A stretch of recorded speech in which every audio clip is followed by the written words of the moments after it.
Woo! Oh boy, guys, what's up? PulseCon is underway. Transformers just finished their panel for the Legacy reveals, and wow, there is a lot to talk about. I'll be going live later on today to talk about this stuff even more because I just rattle on and on and on about these new figures all the time. And I'll probably drop another video once more official images come out later on today. But this one I just wanted to get out there and give you guys my first thoughts on everything. So, man, this poster, when I first saw this poster and I saw MAGMATRON right in the middle, and I saw Tidal Wave right freaking next to him, guys, I lost it. I almost started jumping up and down and punching my couch. Literally.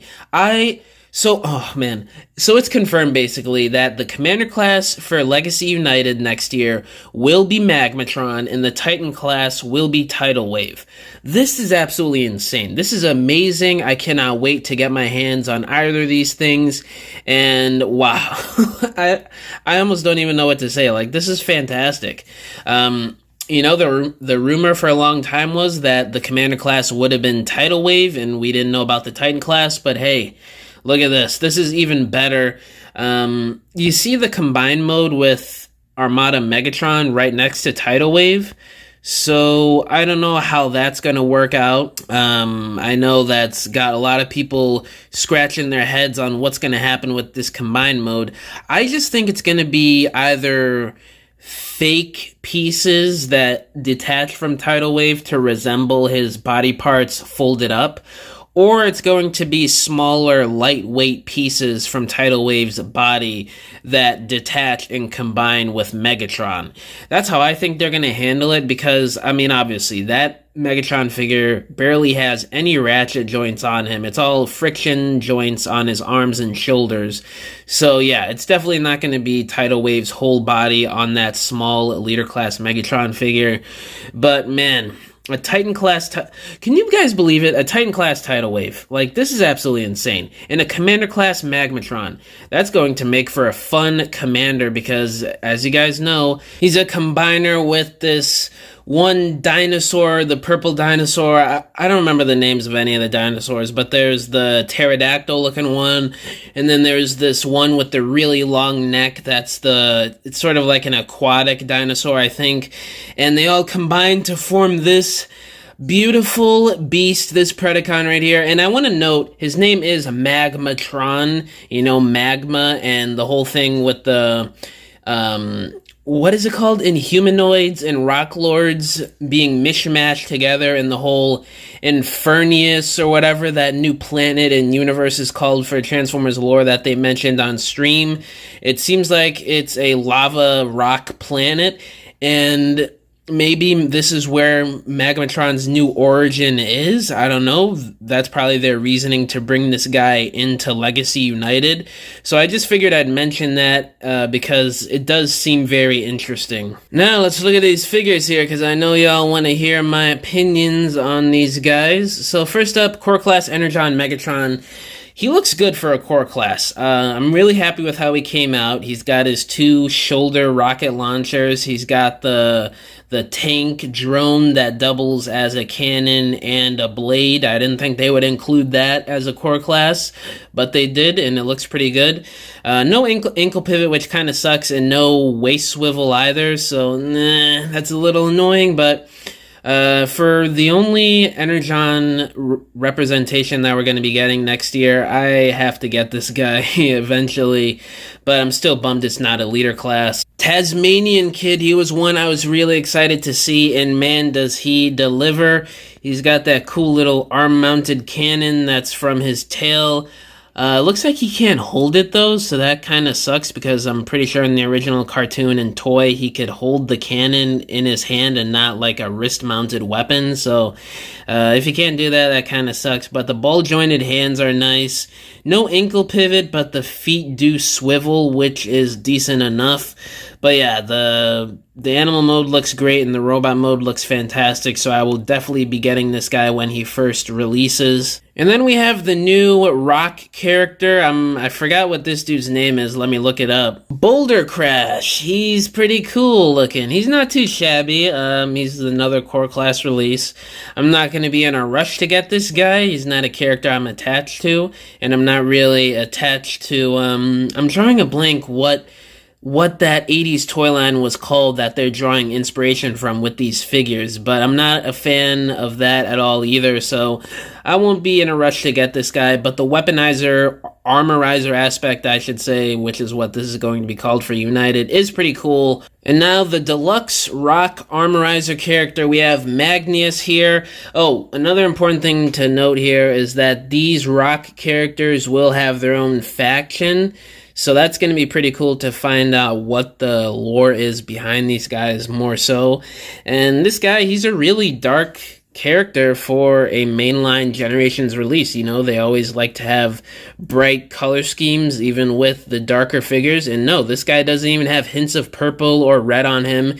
It's really bold of them to do that because, you know, when these things are on shelves, they want this to also appeal to kids and for it to, you know, catch their eye with the colors. But this guy is all black and gray. It looks really nice, actually. I love the rock details all over him. It's a really solid looking deluxe here. Again, I'm not in a rush to get this because I don't have an attachment to what they're drawing from, but it is pretty cool looking. Animated Bumblebee, we've already talked about multiple times the past week with all the leaks and the official images from Screen Rant earlier this week. My boy Rescue Bots Chase, we finally have some more Rescue Bots representation in Legacy other than the Medics repaint slash new head sculpt. And this looks pretty good. They did mention that this is a pre-tool for another character later on for 2024. I don't know who that's going to be. Maybe another cop car character like Streetwise or Barricade. Some people were mentioning he could be a pre-tool for Lockdown, and he'll be an extensive retool of Chase with added spikes and whatnot because of him being sort of this armored, well, not armored, this muscle car of some sorts that's also a cop car. And I do think this would work a lot better for Lockdown. Way better than the axle grease or scrap hook mold. I hope to God it is not a remold slash repaint of the axle grease mold. That would suck so much. I hope it's this. He does look good. Nothing really wows me of him other than we have a Rescue Bots Chase in the Generations line, which is crazy to see and say. The car mode's nice. Robot mode looks nice and sleek. It looks faithful to his design. The weapons I'm not too crazy about. It's like these weird circular yellow and red cannons that you can mount on his arms and you could hold on his hands too.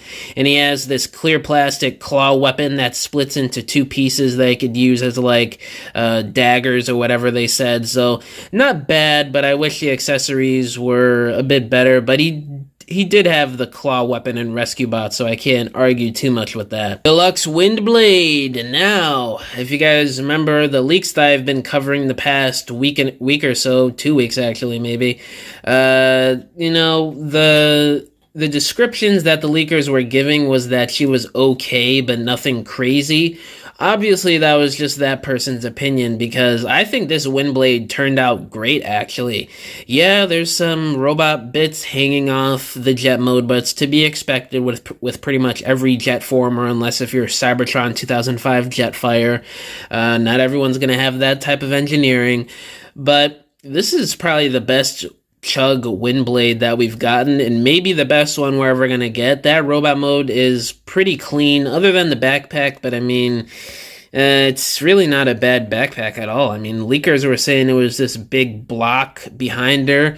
It is a block behind her, but it's not this big hulking backpack like people were trying to make it out to be. It doesn't look bad at all. The crest on top of her head is removable. She's got that cool looking sword.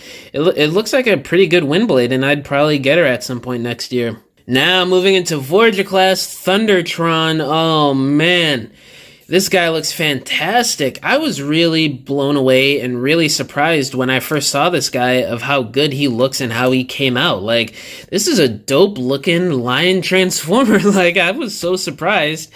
And, like, I just didn't think they would translate his Prime design well enough into Generations or the G1ified look that they've been going for, judging by what they did with Knockout, RC, and Bulkhead.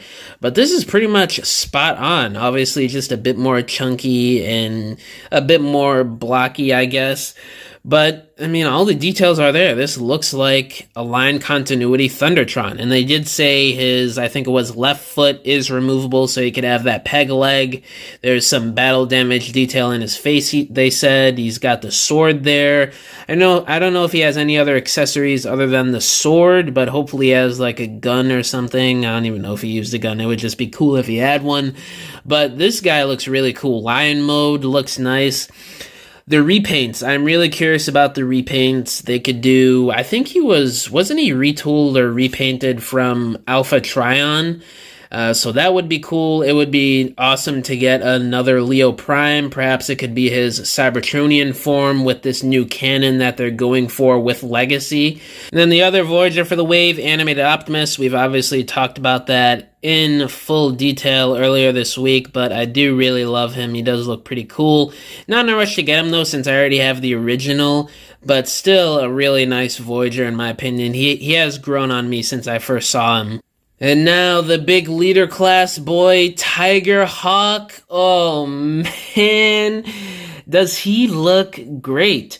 Now, I'm just a tad bit skeptical. He does look awesome. I am really excited to get him. He's probably going to be the first one I get from Wave 1 of Legacy United. But I'm a little bit skeptical of him being a leader class right now. I know, but I just hope he's chunky and big enough. It seems like there's not a lot of hollowness on him from the images we have, so that's good at least. With the transformation, I'm not sure if he has a wrist swivel or not. He may or may not. It's not clear in any of the images I can see right now. But it looks like he has about 5 accessories. He's got 2 removable wing sword weapons. He's got the arm mounted cannon, and then he's got the 2 blasters behind his back that are also removable, and he can hold, they said in the live stream. It is a little bit ugly that it's waffled in there, but here's my take on waffled weapons. Sometimes it just looks like venting detail on machinery, or it just looks like detail that's there, because if you look at machinery and just how things look with robots and stuff like that, not everything is going to be a smooth one-dimensional surface. There's going to be holes, there's going to be indentations, so I don't mind the waffling too much, but I can see how it would annoy people. So I'm just a little bit concerned with the leader class price point of roughly $60 after tax here in America, that he does enough to warrant leader class. But other than that, this guy looks fantastic, and I cannot wait to get my hands on him and see in-hand images and reviews and stuff. And y'all know me, I'll definitely do a stop motion review on this guy. By the way, I'm planning on doing a stop motion review on Deluxe Shadow Striker and maybe even SS-86 Commander Magnus, so be on the lookout for that within the next few weeks. So, and then the other leader for the wave, it turns out that mysterious Leader Optimus is just a package refresh of Laser Optimus. Wah, wah. But the big thing to take away here is that they're bringing back the windows for Leader Class. We're not sure if there's going to be plastic put on those windows. I really hope there is, because they did say that they would be bringing that back earlier this year. But it seems like with the Deluxes and Voyagers, they're not doing that quite yet. Hopefully for either later on next year or 2025, they bring it back for Transformers. I don't know what's going on with that, but hopefully this gets resolved better. But yeah, that's pretty much it for PulseCon with Transformers so far. It's looking like a really solid wave. I don't know if I like it as much as Wave 1 of Legacy for this year, because that wave was pretty much perfect to me, but this is a damn good wave. I'm not, clamoring to get my hands on everybody, me personally, but I can recognize good figures, and pretty much all of these are really good figures. Definitely getting TIGERHAWK when he comes available first thing. Same thing with Tasmanian Kid. I might get Energon Megatron right away, but I don't see him selling out right away, so I'll probably get him at some point, but not in a rush. Everybody else I'll probably get at some point, but not in a rush to do so. But yeah, really excited for TIGERHAWK and Tasmanian Kid. You let me know down in the comments below what you guys are really excited to get with this new wave of Legacy United next year. There's so much stuff to choose from here, and next year is going to be crazy, judging by the listings and what's rumored. So get ready, guys. It's going to be a roller coaster. I cannot wait for Commander Class Magmatron and Titan Tidal Wave next summer. Ooh, it's going to be an expensive year, but an awesome year. But yeah, guys, thank you all for watching this video, and I'll catch y'all in the next one. Bye.